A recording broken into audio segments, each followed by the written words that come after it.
KPY Bala சமீப காலமாக பல்வேறு உதவிகளை செய்து வருகிறார். மலை கிராமங்களுக்கு ஆம்புலன்ஸ் வாங்கி கொடுப்பது, மாற்றுத்திறனாளிகளுக்கு வீல் சேர், வறுமையில் இருந்தவருக்கு பைக், விவசாய குடும்பத்திற்கு மாடுகள், கஷ்டத்தில் இருப்பவர்களுக்கு குட்டி டிராக்டர், அயன் கடைக்கு வாஷிங் மிஷின் என பல உதவிகளை செய்து இருக்கிறார். சமீபத்தில் அவர் காந்தி கண்ணாடி என்ற படத்தில் ஹீரோவாகவும் நடித்திருந்தார். அந்த படம் 2 வாரங்களுக்கு முன்பு ரிலீஸ் ஆகியிருந்தது. கேபிஒய் பாலா பல பேருக்கு எப்படி உதவுகிறார், அவருக்கு எப்படி பணம் வருகிறது என ஒரு சர்ச்சையில் சில தினங்களாக வெடித்திருக்கிறது. சமீபத்தில் சர்வதேச சக்திகளால் உருவாக்கப்பட்டவர் பாலா என குற்றம் சாட்டி இருந்த நிலையில் அதற்கு பாலா தற்பொழுது விளக்கம் அளித்துள்ளார். இந்த சர்ச்சை பற்றி கேபிஒய் பாலா காட்டமாக ஒரு வீடியோ வெளியிட்டு இருக்கிறார். ஒரே ஒரு படம் தான் நடித்தேன், அதற்கே இப்படி பண்ணுவாங்க என எனக்கு சத்தியமாக தெரியாது என அவர் வருத்தப்பட்டு இருக்கிறார். நான் செய்த உதவியால் எத்தனை பேர் வாழ்கிறார்கள் என பாசிட்டிவ் விஷயங்களை பற்றி யாருமே பேசுவதில்லை.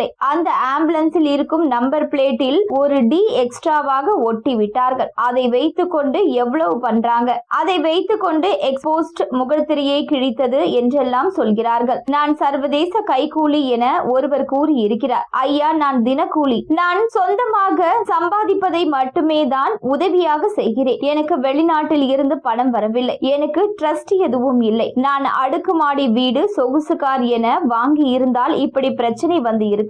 இந்த பிரச்சனை முடிவது போல தெரியவில்லை. அதனால் தான் வீடியோ வெளியிடுகின்றேன் என கேபிஒய் பாலா பேசி இருக்கிறார். எத்தனை தடைகள் வந்தாலும் மக்களுக்காக உழைத்துக் கொண்டே இருப்பேன். சினிமா துறையில் உள்ள லாபிகள் பற்றி எனக்கு தெரியாது. உதவி செய்வது எனது பொழுதுபோக்கு என்று உறுதியாக கூறியிருக்கிறார். இவருக்கு ஆதரவாகவும் சிலர் பேசி வருகின்றனர். சில முக்கிய பிரபலங்களும் இவரிடம் நேரடியாக தங்களது ஆதரவை கூறி இருப்பதாக சொல்லப்படுகிறது. அஜித் தரப்பிலிருந்தும் பேசி அட்வைஸ் செய்துள்ளதாக கூறப்படுகிறது. ராகவா லாரன்ஸும் பாலாவிடம் பேசி அறிவுரை கூறியிருக்கிறார். எல்லா தடையையும் உடைத்து நல்ல வழியில் மட்டுமே செல்ல வேண்டும் எனவும் கூறியுள்ளதாகவும் கூறப்படுகிறது.